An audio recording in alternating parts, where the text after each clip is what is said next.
СДС стана синоним за хаос и беззаконие. Постапката за разрешување на јавниот обвинител Марко Зврлевски, која сакаа да ја истуркаат пратениците на СДС и Талат Џафери во Собранието на Република Македонија, е целосно незаконска. Само за да се спаси од кривично гонење за делата како подкуп, Зоран Заев е решен по незаконски пат и надвор од сите законски процедури да го менува јавниот обвинител Марко Зврлевски пред избори. На Заев не му требаат аргументи, не ги ни бара, бидејќи ги нема. На Заев не му треба ни минимум почитување на регулативата и нема намера да почека да завршат изборите, бидејќи му гори под нозе. Ја губи поддршката меѓу народот и очајно му треба некаква помош. Државната комисија за спречување на корупцијата во врска со процедурата за разрешување на јавниот обвинител излезе со став кој е јасен и базиран на закон.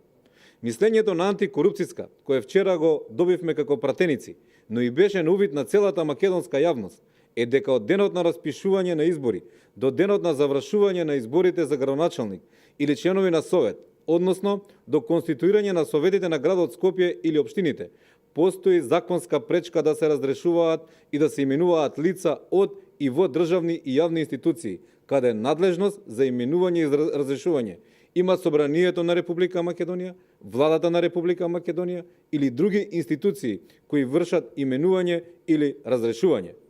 ВМРО ДПМН е свесно дека мнозинството во Собранието е одлучено да го разреши јавниот обвинител и дека тоа е политичка и партиска одлука на Зоран Заев.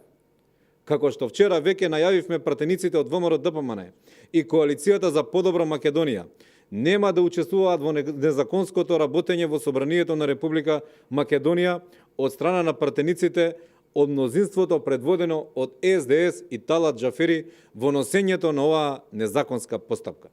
Одговорноста за носењето на одлука за разрешување на јавниот обвинител Марко Зврлевски е целосно кршење на изборниот закон, е целосно врз пратениците на мнозинството предводено од СДС како и Талат Џафери.